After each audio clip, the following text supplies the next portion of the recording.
Barangay Hinebra, Jimmy Malonzo mga bro, dahilan kaya di naglaro. At Chris Newsome gustong makuha ng Barangay Hinebra. Yan mga bro, pagkatapos mong ilike ang ating video, mag-subscribe na rin kung bago ka pa lang sa ating channel. At i-click ang notification bell para lagi kang updated sa ating mga sports balita.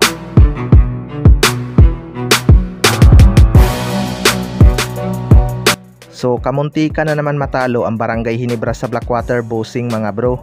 Ibang-iba na talaga ang laro ng Barangay Hinebra ngayon. Dati ay tinatambakan lang nila yan, pero sila na nga ang natatambakan sa first half. Umabot nga hanggang 17 points ang biggest lead ng Blackwater Bossing. Although nahabol naman yan ng Barangay Hinebra, pero hirap na hirap talaga ang Barangay Hinebra mga bro. Madami pang ang kinabahan sa dulo noong nagpapalitan na sila ng lamang, pero nadali pa rin sila ng Never See the Spirit ng Barangay Hinebra sa dulo. Hindi nga naglaro ang isa sa mga mainman ng Barangay Hinebra na si Jimmy Malonzo mga bro. Kung matatandaan natin ay hindi nga maganda ang kanyang pagkakabagsak noong kalaban nila ang Rain or Shine Elasto Painters. May injury nga daw itong si Jimmy Malonzo kaya hindi na muna ito pinaglaro ng Barangay Hinebra. Pero expected ngang makakabalik agad ito sa mga susunod na laban ng Barangay Hinebra, lalo na at importante nga siya sa team. Isa nga itong si Jimmy Malonzo sa mga nagbibigay ng spark sa mga fans dahil sa kanyang mga highlights dunk, kaya abangan na lang natin ang kanyang pagbabalik. Sa kabilang banda naman mga bro, Chris Newsome, korsonada ng Barangay Hinebra.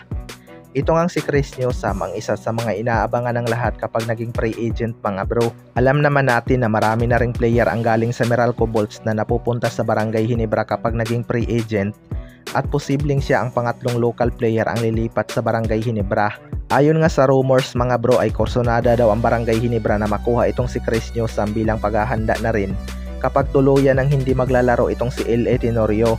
Well, para sa akin mga bro, kung maging free agent nga itong si Chris Newsome ay wala na ngang magagawa ang Meralco Bolts kung ayaw na nitong pumirma sa kanila. Hindi rin naman natin masisisi ang isang player kung nais nilang makalipat sa isang championship contender na team mga bro. Malaking addition talaga sa Barangay Hinebra kapag nakuha nila ito, lalo na ngayon na di healthy ang lineup ng Barangay Hinebra dahil maraming ang may injury. Isa pa, gusto din talaga ni Coach Timcon ang ganitong player, may dipinsa at maaasahan sa scoring department.